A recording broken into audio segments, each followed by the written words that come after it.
Britain पर एक बहुत बड़ा संकट आ गया है। ब्रिटेन को मुस्लिम तुष्टीकरण का ऐसा श्राप लगा है जिसने पूरे यूरोप को हिला दिया है। हैरानी की बात देखिए कि ब्रिटेन ने मुस्लिमों के प्रति उदारता दिखाते हुए हिंदुओं की आस्था पर एक बहुत बड़ा हमला किया था, लेकिन ब्रिटेन को कर्मों का फल मिल गया है। ब्रिटेन पर उसी के लोग टूट पड़े हैं। हमने हाल ही में खबर दिखाई थी कि ब्रिटेन ने 40 साल पुरानी मंदिर की एक जमीन मुस्लिमों को बेच दी, लेकिन इसके बाद ब्रिटेन पर तगड़ी बिजली गिरी है। मंदिर की जमीन मस्जिद को देने वाले ब्रिटेन के एक गाँव ने ब्रिटेन से ही आजादी के लिए जनमत संग्रह करने का फैसला कर लिया है। इस गाँव के लोगों का कहना है कि मुस्लिम शरणार्थियों की वजह से हम ब्रिटेन से अलग होना चाहते हैं। हमें इस्लामिक बनते जा रहे ब्रिटेन के साथ नहीं रहना।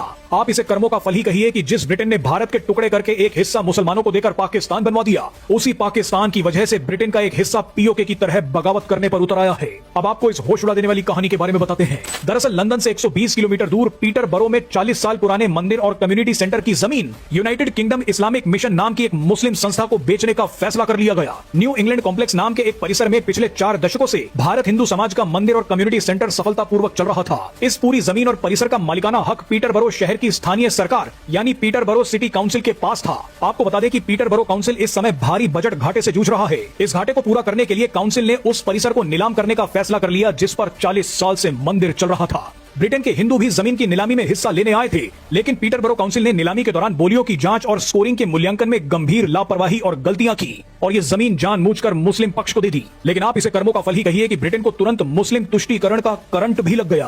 दरअसल लंदन के गांव ऑक्सफोर्ड शायर के लोगों ने फैसला किया है कि वो ब्रिटेन से अलग होने के लिए जनमत संग्रह करेंगे। इन लोगों का कहना है कि ब्रिटेन की सरकार ने हमारे इलाके के पास शरणार्थियों की एक बस्ती बसाने का ऐलान किया है। इस बस्ती में 3750 शरणार्थियों को बसाने की प्लानिंग हो रही है। ऑक्सफोर्ड शायर के लोगों ने कहा है कि ब्रिटेन की सरकार ने हमसे पूछा तक नहीं, हमारे गांव के बाहर शरणार्थियों को लाकर बसाने की प्रक्रिया शुरू कर दी है। हमारे अधिकारों का क्या होगा? अगर इन शरणार्थियों ने दंगे किए तो उसकी जिम्मेदारी कौन लेगा? डेमोग्राफी बदली तो उसकी जिम्मेदारी कौन लेगा? हम ऐसा नहीं होने देंगे। अगर ब्रिटेन की सरकार हमारे गांव के पास शरणार्थियों को बसाती है तो हम ब्रिटेन से ही अलग होना चाहेंगे।